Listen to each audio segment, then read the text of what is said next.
اب بدعت کے بارے میں یاد رکھیں کہ جو ہے ادخال الشیء فی الدین ما لیس فی الدین، کہ دین میں کسی چیز کو داخل کرنا جو دین فی الدین ما لیس فی الدین، کہ دین میں کسی چیز کو داخل کرنا جو دین میں نہیں تھی۔ مثال کے طور پر تراویح، شیعہ سنی کے نزدیک یہ ماہ رمضان کے نوافل تھے، نوافل لیلۃ الرمضان تھے۔ ان موصوف نے کیا کیا، اس کو جماعت سے کر دیا، اور اس کے بعد کیا جملہ کا، نعم البدعۃ، کہ یہ اچھی بدعت ہے۔ یہاں سے تقسیم شروع ہوئی، اچھی بدعت اور بری بدعت۔ اب اہل سنت میں کہا جاتا ہے کہ یہ جو ہے تو بدعت، مثلا فلانی چیز، اب دیکھنا یہ ہوگا یہ بدعت حسنہ ہے یا بدعت سیئہ ہے، جبکہ بدعت بدعت ہے۔ اچھا سوال یہ ہے کہ آپ کو حق ہے کہ بدعت کو اچھا کہیں اور برا کہیں، جبکہ بدعت بری ہوتی ہیں، تو کیا یہ والا چانس دوسرے کو نہیں دیں گے آپ؟ تو اب یہی سوچ لیتے کہ تم آل رسول کے ظلم کو چھپاتے ہو، ہم ان علم تابوت و زلزلے سے آل رسول کے ظلم کو اجاگر کرتے ہیں کہ ان پر کیا ظلم ڈھایا گیا۔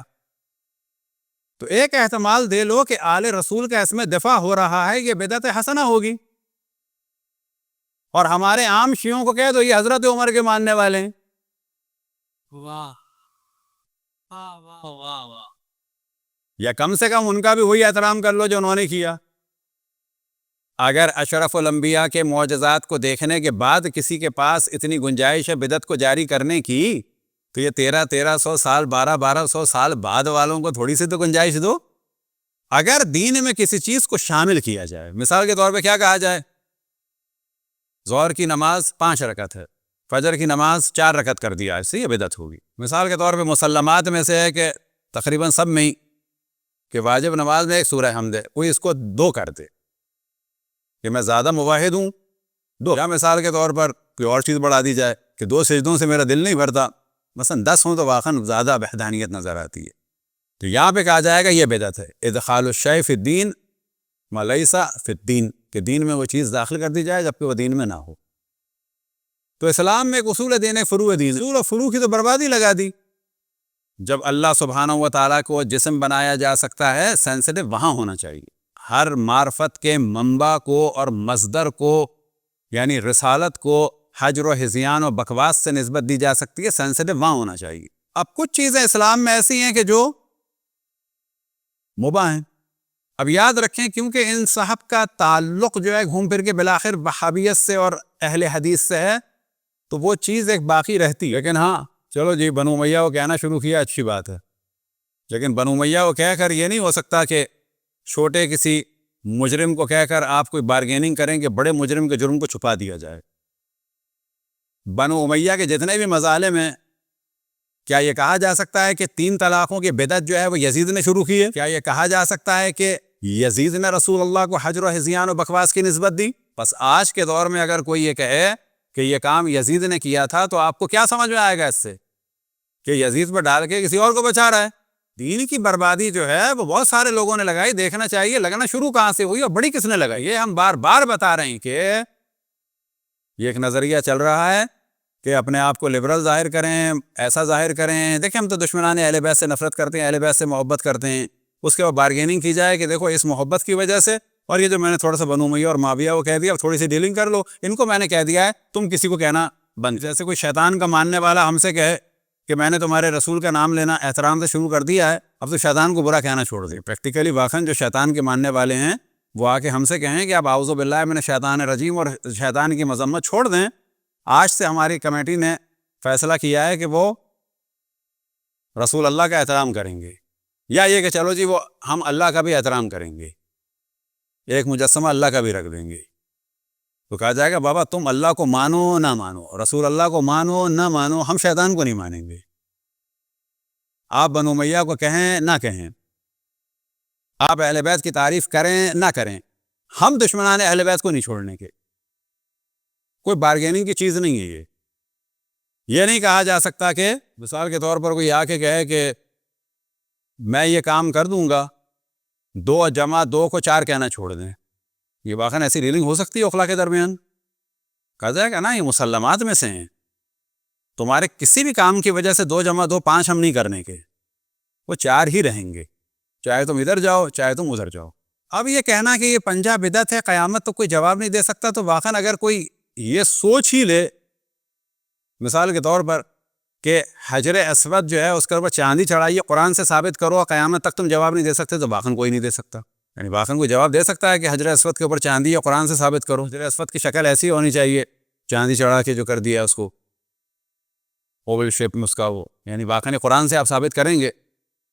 اچھا بس قرآن سے ثابت نہ کریں تو بدعت کر دیں. بابا حجر اسود جو ہے ٹوٹ گیا تھا، ٹوٹنے کے بعد اس کو کھول چڑھایا، کھول چڑھانے کے لیے یا لوہا ہوتا ہے یا سونا ہوتا ہے یا چاندی ہو گئی، اس کے لیے قرآن و حدیث کی ضرورت نہیں ہے.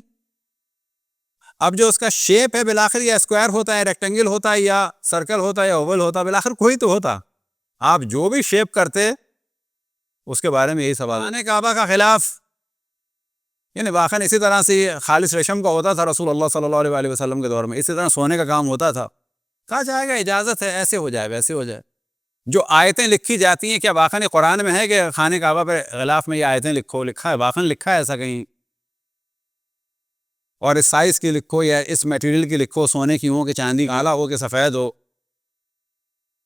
ریشم کا ہو یا کاٹن کا ہو. خانہ کعبہ کے احترام میں ہو رہا ہے، اسلام نے منع نہیں کیا، ایک عظمت نظر آ رہی ہے، صحیح ہے. مقام ابراہیم کے اوپر غلاف ہو یا شیشے کا فریم لگا ہو، اب اس کی چھت جو ہے مقام ابراہیمی کی وہ ایسی ہو یا فلیٹ ہو، گولڈن ہو یا سلور ہو، کون سے میٹل کی ہو، اسے کوئی قیامت تک ثابت کر سکتا ہے؟ یا مثال کے طور پر قرآن کی جلد گائے کی کھال کی ہو، بھیڑ کی کھال کی ہو. اسلام نے ایک بتا دیا، قرآن نجس چیز سے لکھنا بھی نہیں ہے، نجس کرنا بھی نہیں ہے بس. اور اس کی جلد جو ہے وہ مردار کی نہ ہو، نجس نہ ہو، نہ نجس العین جانور کی ہو نہ مردار کی ہو. کیوں؟ اسلام کا احترام. یہ فقہی مسائل ہیں. اب وہ جلد لال ہو، پیلی ہو، نیلی ہو، اب کوئی کہے کہ جی قرآن گولڈن چھپ رہے ہیں، یعنی اس کی جلدیں گولڈن ہیں، تا قیامت تم ثابت نہیں کر سکتے، واقعاً کوئی نہیں ثابت کر سکتا. کوئی آیت نہیں آئے گی کہ قرآن کی گولڈن جلد جائز ہے. یہ رسوم ہے، کلچر ہے. یہ مثال کے طور پہ شور مچایا جاتا ہے. آپ نے دیکھا ہے 15 شعبان کو حلوہ، ایک دفعہ ٹی وی کا پروگرام تھا، آتا تھا پی ٹی وی سے میزان، وہاں پر بحث چل رہی تھی دیوبندی بریلوی میں. کافی دیر ہو گئی تو میں نے کہا رکے تھوڑی بات پہ. میں نے کہا حلوے کی بات ہو رہی ہے دونوں کا، یعنی بریلوی تو ظاہر اس پر اس معاملے میں حق پر تھے، دیوبندی زیادہ سینسٹیو ہو جاتے ہیں. تو ہم نے دیوبندی سے کہا آپ بجائے 15 شعبان کے حلوے کے عید کے دن کی سوئیوں کو ڈسکس کریں. یعنی جس دلیل کی بنیاد پر آپ کہہ رہے ہیں کہ حلوہ ثابت نہیں ہے، بابا اسی دلیل کی بنیاد پر سوئیاں ثابت ہیں. اچھا کھجلا ثابت ہے، حینی ثابت ہے. عالم عرب میں جو ہے وہ ہریسہ اور حلیم بنتا ہے سب سے زیادہ ماہ رمضان میں، وہ ثابت ہے. بابا کلچر کی چیزیں. پورے عرب دنیا میں جلیبیوں کا زور ہوتا ہے ماہ رمضان میں، یہ لکھا ہے، کلچر کی بات. اچھا عید کے دن کیک لکھا ہے، کلچر کی بات. انڈونیشیا میں ممکن ہے کوئی اور کھانا ہوتا ہو، وہاں سوئیاں نہیں ہوتی ہوں گی. ملیشیا میں کچھ اور ہوگا، آذربائیجان میں کچھ اور ہوگا.